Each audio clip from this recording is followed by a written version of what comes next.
مرد بیچارہ شادی کے بعد بھی طالب علم ہی رہتا ہے۔ بیوی کو لگتا ہے کہ ماں سکھا رہی ہے اور ماں کو لگتا ہے کہ بیوی سکھا رہی ہے۔ اکثر خواتین بھی عجیب ہوتی ہے، دوپہر میں شوہر کی برائی پڑوسن سے اور رات کو شوہر سے پڑوسن کی برائی کر رہی ہوتی ہے۔ دوست دشمن کی پہچان۔ ایک شخص نے ایک بزرگ سے پوچھا، دنیا میں دوست اور دشمن کی پہچان کیسے کی جائے؟ بزرگ نے غور سے سنا، پھر جیب سے ماچس کی ڈبہ نکالی، اس میں سے 2 تیلیاں اٹھائیں، ایک تیلی واپس رکھی اور ایک تیلی کو توڑا، اس کے 2 حصے کیے، اگلا حصہ پھینک دیا اور پیچھے حصے کو کان میں پھیرتے ہوئے بولے، پتر مینوں نہیں پتا۔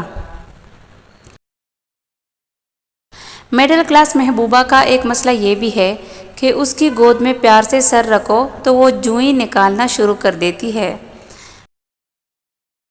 بیوی کے پوچھنے پہ کہ سنا ہے مریخ پہ کوئی زندگی نہیں؟ شوہر کا جواب، میری تے زمین تے بھی کوئی زندگی نہیں۔ جو بیوی شوہر کی غلطی معاف کر دیتی ہے وہ صرف ڈرامے کی آخر قسط میں پائی جاتی ہے۔ جدید تحقیق سے ثابت ہوا کہ 95% خواتین اپنی غلطی تسلیم نہیں کرتی اور باقی 5% مان کر 2 گھنٹے میں مکر جاتی ہے۔ ایک آدمی جھوٹ بولنے کی وجہ سے بڑا مشہور تھا۔ ایک بوڑھی عورت کو پتہ چلا کہ اس کی اصلاح کی نیت سے اس کے پاس گئی اور بولی، بیٹا میں نے سنا ہے کہ تم دنیا کے سب سے جھوٹے آدمی ہو۔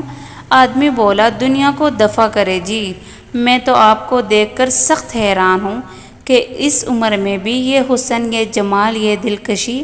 بوڑھی عورت شرماتے ہوئے بولی، ہائے اللہ، یہ دنیا والے بھی کتنے ظالم ہیں، اچھے بھلے آدمی کو جھوٹا کہتے ہیں۔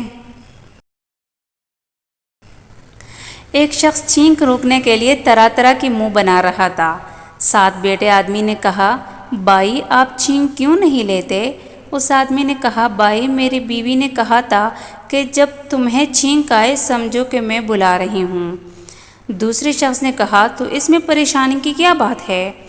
پہلا شخص، عجیب احمق آدمی ہو بھائی، میری بیوی مر چکی ہے۔